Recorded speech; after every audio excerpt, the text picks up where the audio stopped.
अब हम लोग वोकैबलरी देखते हैं। वोकैबलरी मतलब होता है जिसको आप अपने लैंग्वेज में वर्ड मीनिंग कहते हैं। Know the words scorn.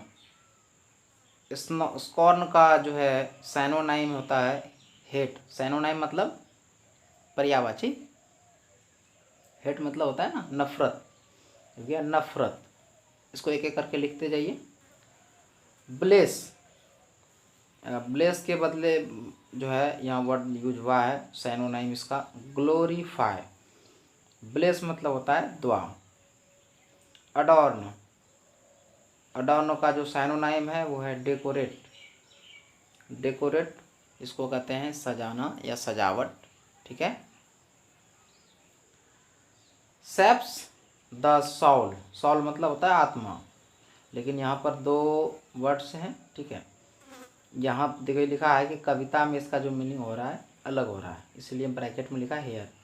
Weakens the character, weak, WEAK, weak मतलब होता है कमजोरी, उन्हीं से वर्ड बना है वीकेंस द कैरेक्टर, कैरेक्टर की कमजोरी। एवराइज का सिनोनिम है एक्सट्रीम ग्रीड फॉर वेल्थ। इसका मतलब हुआ धन के लिए, वेल्थ मतलब धन, ग्रीड मतलब लालच, धन के लिए लालच बहुत ज़्यादा हो जाना। एक्सट्रीम मतलब होता है ज़्यादा, ठीक है। ब्लाइट्स यानी कि हार्म, हार्म्स, हार्म मतलब होता है नुकसान।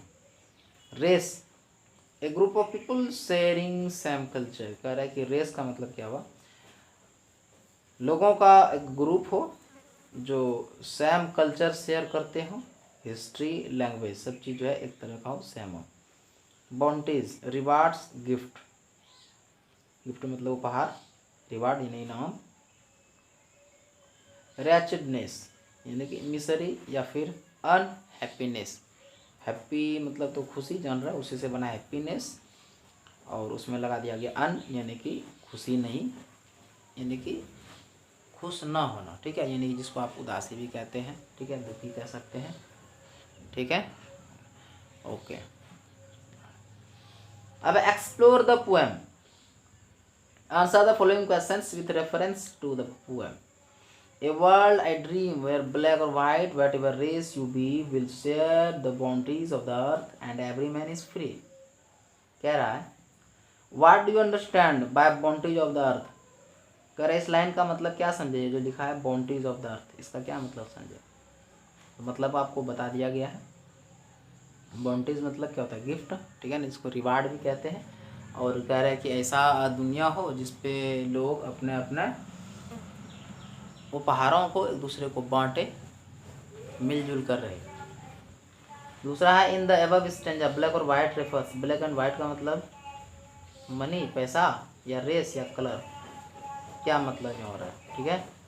ओके, अगले लाइन में चलते हैं। Where wretchedness will hang its head and joy like a pearl attends the needs of all mankind. Of such I dream my world. What does the line wretchedness will hang its head mean? कह रहे इस line का क्या मतलब है यहाँ से, wretchedness will hang its head. What does the poet compare joy with? joy का कंपेरिजन पोएट किससे कर रहा है, तो joy का कंपेरिजन वो pearl से कर रहा है, ठीक है। अब है answer the following questions. Questions के जो है आपको आंसर से बताना है, ठीक है। यहाँ पर मैंने बताया कि इसका जो मीनिंग पूछ रहा है, और जॉय का जो है कंपेयर किससे कर रहा है, तो जॉय का कंपेयर पियर से कर हो रहा है, पियर से। Which qualities does the poet speak of in the first stanza. जो फर्स्ट स्टेंजा था किताब का, जो अभी आपने पीछे पढ़ा, कह रहा है उसमें किस तरह की क्वालिटी को बताया गया है। तो उसमें क्वालिटी क्या क्या है, उसमें क्वालिटी है कि जहाँ लव हो, शांति हो, और नफरत ना हो, ठीक है, ये था। Why should greed and avarice be avoided?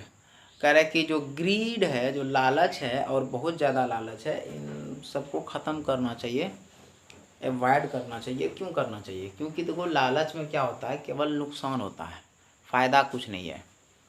और लालच अक्सर दूसरे की चीज़ों को देखकर ही किया जाता है, अपने चीज़ों पर तो लालच भी आता है अपने चीज़ों पर भी, लेकिन वो होता है कि जब अपने चीज़ों को जो है खर्च करना हो तो कुछ कुछ जगहों पे आ जाता है कि भाई कम ही खर्च करें, तो उसको हालांकि अदर वर्ड में का जो है दूसरे शब्दों में भी उसको पुकारा जाता है। लेकिन लालच जो है दूसरे के चीज़ों पर ही नज़र डालने को कहते हैं कि भाई हमको भी हो जाता है ना, अगर हम मेहनत कम ही करते हैं फिर भी दिल में सोचते हैं ज़्यादा हो जाता है, या कभी कभी ऐसा होता है कि हमें ज़रूरत बहुत कम हो और बहुत ज़्यादा पाने की चाहत लेके बैठते हैं, तो हम उसे भी कह सकते हैं और इसमें नुकसान होता है। तो अगर हमारी वो लालच या चाहत वाजिब हो तो उसको चाहत कहते हैं, जब वो गैर वाजिब हो जाती है तो फिर उसको लालच कहा जाता है और ये नुकसान करता है। आप इन जो है आंसर से लिखोगे, पूरा जो है चैप्टर बता दिया गया आपको। अगला है word power. The words in column A have been taken from the poem. Match them with their opposites in column B.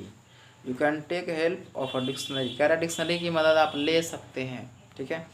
Column A, column B. Column A में है स्कॉर्न, मतलब स्कॉर्न का क्या बताए थे मीनिंग, नफरत। करे इसके लिए देखो कोई वर्ड यहाँ पे आपको मिल रहा है।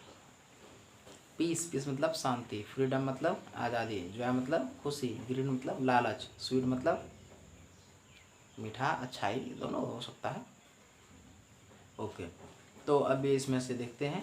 यहाँ पर जैसे कि है एक वर्ड है, देखो सौर है ना, आप खट्टा जिसको कहते हैं, तो हमको समझ में आ गया कि मीठा का ये खट्टा हो जाएगा। नहीं, लव मतलब मोहब्बत, ठीक है। तो जहाँ लव है तो वहाँ शांति भी मिलेगी। या फिर आप कह सकते हैं स्कॉर्न मतलब नफरत होता है, तो लव मतलब मोहब्बत, ये एक दूसरे का हो गया अपोजिट, ठीक है। क्वेश्चन में क्या कह रहा था, अपोजिट ही बनाने कह रहा था, बिल्कुल ठीक है। उसके बाद अब पीस मतलब शांति, तो देखिए वार मतलब हुआ लड़ाई झगड़ा, तो ये लग जाएगा एक दूसरे का, ठीक है। फ्रीडम मतलब होता है आज़ादी, ठीक है ना। यहाँ एक है वर्ड है स्लेवरी, ठीक है ना। एक वर्ड है सौरो। सौरो मतलब तो होता है चिंता। तो जॉय मतलब वो खुशी, तो सौरो मतलब चिंता, ये इनके साथ मिल जाएगा, ठीक है। अब उसके बाद क्या है आपके पास, स्लेवरी, और इसी तरह से आपके पास है फ्रीडम, ठीक है। तो इसका क्या हो जाएगा, तो स्लेवरी जो है उस जो बंधुता जिसको कहते हैं उसके लिए यूज़ किया जाता है। बंधुता यानी बंधुआ मजदूर होता है ना, उसको बांध के काम करवाया जाता है, उसके लिए यूज़ किया जाता है स्लेवरी। तो फ्रीडम इसके साथ लग जाएगा। और एक आपके पास बच जाता है सेल्फलेसनेस, और ये ग्रीड है ना, तो इनको इनसे मिला दीजिए, ठीक है। Thank you. तो अब हम लोग चलते हैं अगले पॉइंट पर। सब कुछ पढ़ना है, ठीक है ना, तब एग्जाम में सारा का सारा आएगा।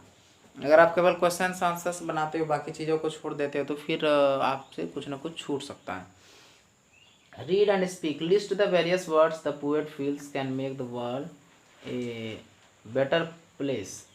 Now your own words, take turns to speak sentence starting with the poet dreams of a world. कह रहा पोएट का जो ड्रीम है, आप देखिए इनको पहले पढ़िए फिर समझिए। पढ़िए मेरे साथ। The poet dreams of a world where people will not hate each other. The poet dreams of a world where there will be love everywhere, ठीक है।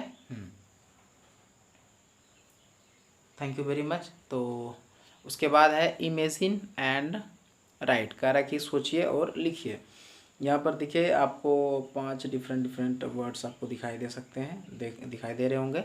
इनसे कह रहा है कि एक पैराग्राफ को बनाइए। आपके माइंड में क्या चल रहा है, देखो यहाँ no racism, perfect world, no war, no poverty, no pollution. कह रहा है जो परफेक्ट दुनिया हो वो कैसी हो, जहाँ लड़ाई झगड़े भी ना हो, ठीक है ना, गरीबी भी ना हो, पोल्यूशन भी ना हो, ठीक है ना। तो जो है इस तरह से जो दुनिया होगी वो होगी परफेक्ट वर्ल्ड, ठीक है। इसके बारे में आपको सोच के लिखना है। तो यहाँ ये हो गया आपका chapter complete. Thank you very much.